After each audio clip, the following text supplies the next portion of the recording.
Hello, John from Peter Tyson.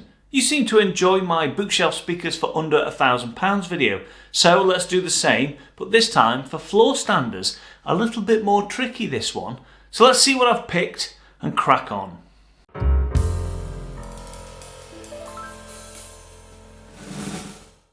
For this test, I've used the Arcam Radia A15 integrated amplifier and the ST5 streamer. Full video on those products in the description below. Generally speaking, floor standers cost a little more than their stand mount counterparts. There's more materials, there's more internal bracing, there's more drive units and often a more complex crossover. So here are my top 5 picks ranging from the lowest price up to the highest price.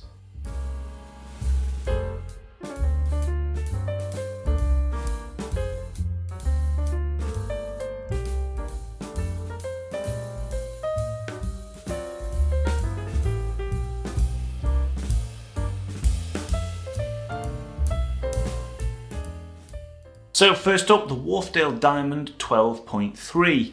Wharfedale's a British company established by Gilbert Briggs in 1932. He made his first loudspeaker in his cellar in Ilkley, Yorkshire. It's a 2.5 way rear ported bass reflex design. Now a 2.5 way means that although there's 2 bass drivers, one of them doubles up with mid-range duties as well. So you have a tweeter, a mid/bass and then a dedicated bass driver rather than a full 3-way system.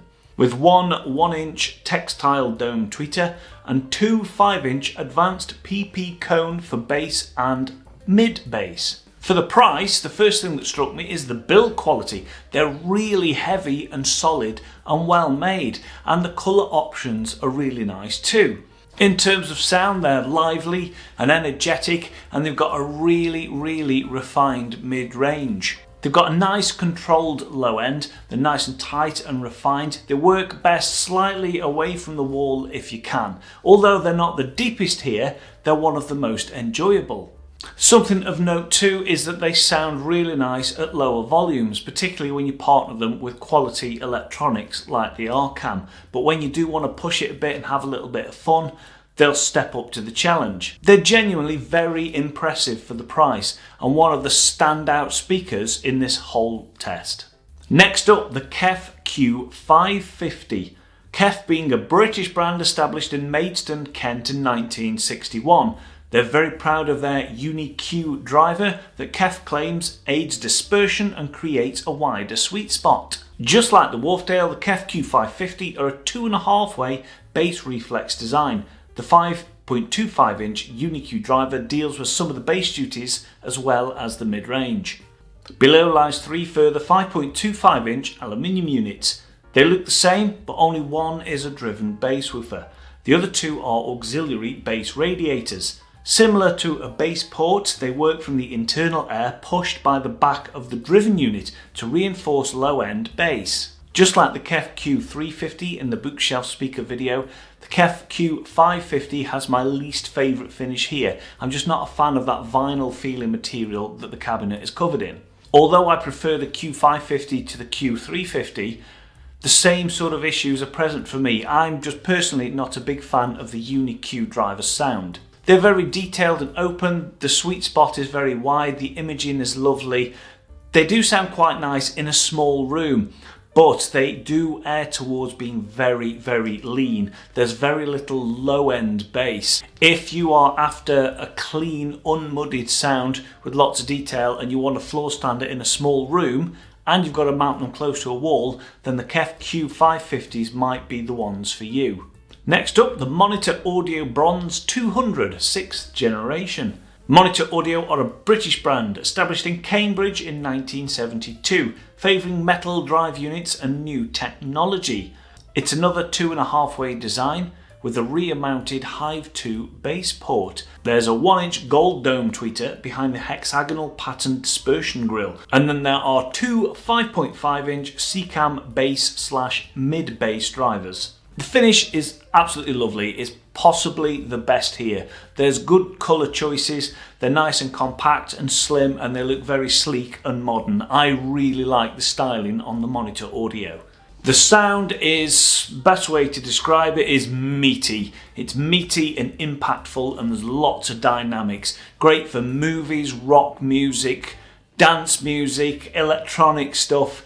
They don't have the most detailed or exciting top end, but they do have nice imaging and sublime mid-range. The mid-range is quite forward, so vocal music really shines on the monitor audio. They're easy and enjoyable to listen to and well worth a listen, in my humble opinion. Next up, the Dali Oberon 5. Dali established in 1983, standing for Danish Audiophile Loudspeaker Industries, favouring natural sound reproduction and realism. The Dali are the smallest loudspeakers here, but don't let that put you off. They're a relatively simple two-way rear-ported bass reflex design done very, very well, with a 1-inch soft textile dome tweeter and two 5.25-inch wood fibre mid-bass woofers with their distinctive burgundy tint. Finish is generally good, with nothing really to complain about, but there's also not that much to get too excited about. They're just unoffensive, nice, neat, tidy, small floor standers. The Oberon 5s are here to do a job. Shift air about and make you smile while you listen to music, something that they excel at. Of all the speakers here, I think I enjoy the Oberon 5s the most, and if you ask anyone on our hi-fi team, they'll probably say the same thing if you're spending less than £1,000 on a pair of floor standing speakers.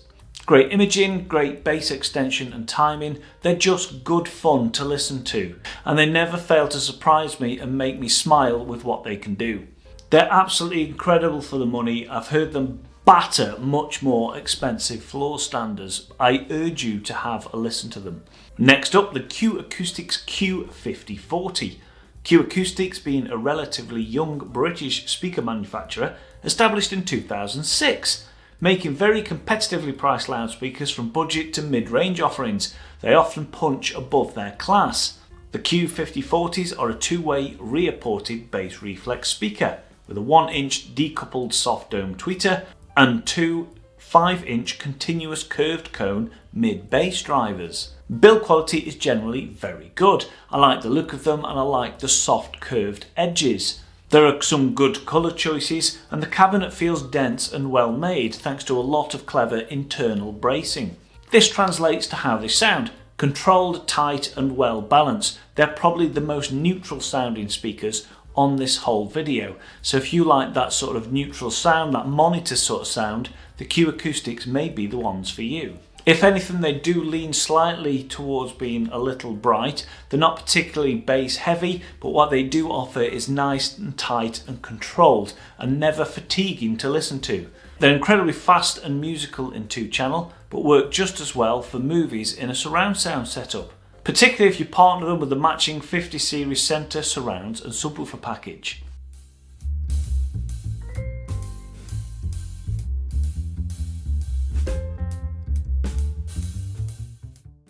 So for the most neutral and accurate, I'd perhaps choose the Q Acoustics 5040. If you have a small room and limited on placement, then it'd be worth giving the Kef Q550 a listen. For big impact and dynamics and just fun, I'd go for the Monitor Audio Bronze 200. For mainly home theatre, it's going to be the Monitor Audio or even the Q Acoustics 5040. If you're on a bit of a budget and you want a genuinely good sounding floor stander, it's quite staggering for the price, then the Wharfedale Diamond 12.3 will do you proud. The best all-rounder, the one that made me smile the most, and the one that I would personally take home would be the Dali Oberon 5. So that's it. You can get floor standers cheaper than the Wharfedales at $499, but they generally tend to be loud, shouty, thumpy, horrible boxes that will just get boring very quickly.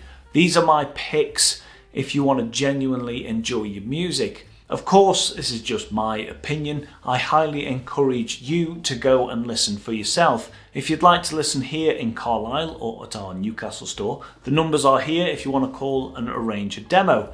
What speakers have I missed out? What are your favourite speakers under £1,000 for floor standers? Leave them in the comments below. Until then, you'll see me in the next video. Take care.